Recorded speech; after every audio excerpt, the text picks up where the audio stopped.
কেন্দ্রীয় শ্রম দপ্তরের তরফে দিল্লির পর এবার বাংলার রেলের মাল গুদামের ঠিকা শ্রমিকদের নাম নথিভুক্ত করার কাজ শুরু হলো। আজ বারাসাতের রবীন্দ্র ভবনে এসে কথা বলেন মনোরঞ্জন কুমার। শ্রম দপ্তরের আইন সংস্কারের পরে 70 বছর ধরে শ্রমিকরা তাদের অধিকার পাচ্ছেন। অন্যদিকে রেলের বেসরকারীকরণ হচ্ছে না, বরং আয় বাড়াতে চেষ্টা করছে মোদী সরকার। অনুষ্ঠানে এসে কথা বলেন ভারতীয় রেল গোদাম সংঘের প্রধান পুরোধা ব্যক্তি অরুণ কুমার পাসওয়ান। সারা দেশে 6.5 লাখ ও পশ্চিমবঙ্গে 70,000 এই ঠিকা শ্রমিকদের পঞ্জীকরণের কাজ শুরু করলো এই সংগঠন।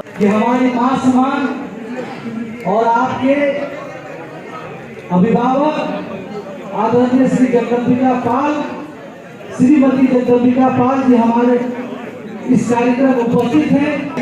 মমতা ব্যানার্জি কিংবা লালু প্রসাদ যাদব কারোর সময় এই ধরনের শ্রমিকের স্বার্থে সরকার কাজ করেননি বলে তাদের অভিযোগ। এই দিন মনোরঞ্জন কুমার দাবি করেন তারা লাগাতার আন্দোলন করার কারণেই আজ শ্রমিকদের স্বার্থে এই উদ্যোগ নিল কেন্দ্রীয় শ্রম দপ্তর। यह भारतीय रेल जो है, रेलवे, अरे शांत रहो 2 मिनट। रेलवे गुड सेट में जो मजदूर काम कर रहा था आज तक, है ना, आज़ादी के पहले से लेकर अभी तक, और इसका पंजीकरण सरकार के पास नहीं था। वो सरकार को मालूम ही नहीं था कि यहाँ माल गोदाम में कोई मजदूर काम करता है। हम लोग 98 से लड़ाई लड़ते यहाँ तक आए हैं।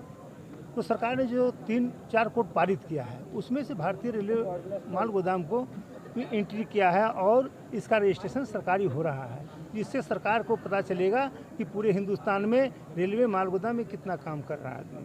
और दूसरा है कि जिसे उसको बेनिफिट देना है, किसको देता, जिसके बारे में कोई बच्चा पैदा ले लिया और उसका नाम ही कुछ नहीं जान रहा है, कैसे बुलाया जाएगा। इसलिए कि बहुत बड़ा मैंने आज़ाद देश में गुलाम मजदूरों की आज़ादी की आज का दिन है कि लोग को आज़ादी मिलने जा रहा है। इसका पहला कदम है रजिस्ट्रेशन है पंजीकरण, जो भारत सरकार इसका पंजीकरण कर रहा है। जो आदमी जो बच्चा का एडमिशन होता है वही तो BA करके जाता है। रेल का आधिकारिक कहाँ है? यही तो पंजीकरण होगा ना। हाँ, पंजीकरण यहाँ नहीं होगा। पंजीकरण आप जाके देखिए बारासात गोदाम में हो रहा है ना। यहाँ से हम लोग उद्घाटन कर रहे हैं। अच्छा, उद्घाटन, इस संदेश जा रहा है, उद्घाटन हो रहा है। जोन में कितना आदमी को रजिस्टर करने जा रहा है? अरे रजिस्ट्रेशन जितना आदमी काम कर रहा है सबका होगा। इसका कोई डेटाबेस नहीं था, कॉन्टेक्चुअल था। एकदम ऐसे डेटाबेस रहता तो फिर इसको रजिस्ट्रेशन करने की क्या जरूरत था? सब कॉन्टेक्चुअल था, सब कंट्रोल था। तो ऐसे चल रहा था इंडियन रेल, ऐसे चल रहा था। अटल बिहारी वाजपेयी PM बना तब। अरे भैया, बहुत अटल बिहारी वाजपेयी बने, जवाहरलाल नेहरू बने, इंदिरा गांधी बने, हैं, बहुत सारे लोग बने, देवगौड़ा जी बने, गुजराल जी बने। बनने से क्या होगा? इसका लड़ाई तो लड़ने की जरूरत है। सब कुछ नहीं जानता है कि नहीं।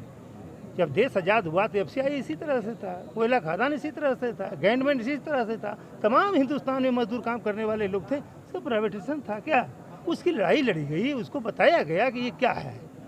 बिना आपका संघर्ष किए हुए आपको कुछ नहीं हो सकता है। तो पूरा देश में कितना आदमी को रजिस्ट्रेशन होना है? जितने लोग काम करते हैं, अभी 10 लाख हमारे पास मेंबर इनका है।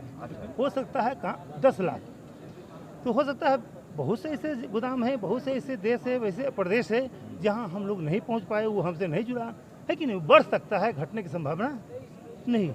तो अपना सोचने की बात है। ममता बनर्जी हो सकता सही कर रहे हैं, लेकिन हमको समझ में नहीं आ रहा है ना। हम लोग लड़ाई लड़ रहे हैं, इस लड़ाई में ममता दीदी का भी बहुत सहयोग रहा है, मुकुल राय का सहयोग रहा है, दिनेश त्रिवेदी जी का सहयोग रहा है ना, सोनिया गांधी का सहयोग रहा है, सभी लोगों का सहयोग रहा है कि नहीं। जैसे अभी सरकार है, इस सरकार में हम लोग को पंजीकरण का आदेश मिल गया। ये नहीं कि एक आदमी आया और काम हो गया, ऐसा नहीं होता है। बंगाल में तो माहौल तो अच्छा है ना, तो तब हाँ जाइए, वहाँ जाइए। মমতা ব্যানার্জি কিংবা লালু প্রসাদ যাদব কারোর সময় এই ধরনের শ্রমিকের স্বার্থে সরকার কাজ করেননি বলে তাদের অভিযোগ। এই দিন মনোরঞ্জন কুমার দাবি করেন তারা লাগাতার আন্দোলন করার কারণেই আজ শ্রমিকদের স্বার্থে এই উদ্যোগ নিল কেন্দ্রীয় শ্রম দপ্তর। फायदा क्या होगा? सबसे पहले मैं आप सभी मीडिया बंधु को, आप जो समाज के सबसे अंतिम पंक्ति में गुजर बसर करने वाले मजदूरों की आवाज़ बन के जो इस कार्यक्रम में आप आए हैं, आपके लिए मैं आपको हार्दिक अभिनंदन स्वागत करता हूँ। आज पश्चिम बंगाल से हमारा 23 मार्च 2021 को त्रिपक्षीय बैठक हुई थी।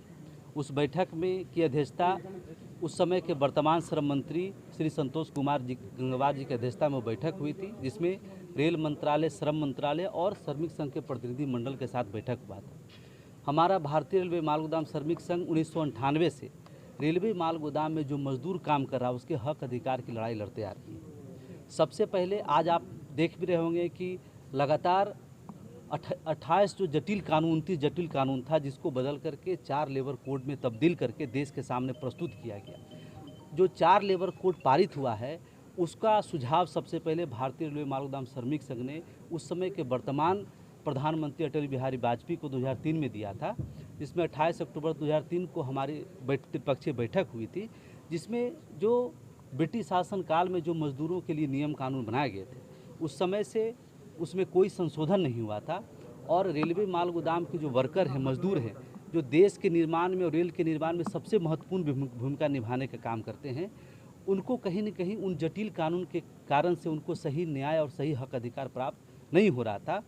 तो 4 लेबर कोड जो पारित हुआ उसमें हमारी संगठन ने सरकार के साथ लगातार मिल करके उनको सुझाव देने का काम किया। रेलवे माल गोदाम श्रमिकों का जो हक अधिकार, उनकी जो समस्या है, उनको बताने का काम किया। এই নাম পঞ্জীকরণের পর সকলের নাম তুলে দেওয়া হবে রেল মন্ত্রকের হাতে। আর তারপর থেকে সারা দেশে 6.5 লাখ শ্রমিক নতুন শ্রম আইন অনুযায়ী সব সুযোগ সুবিধা পাবেন বলে দাবি মনোরঞ্জন কুমারের।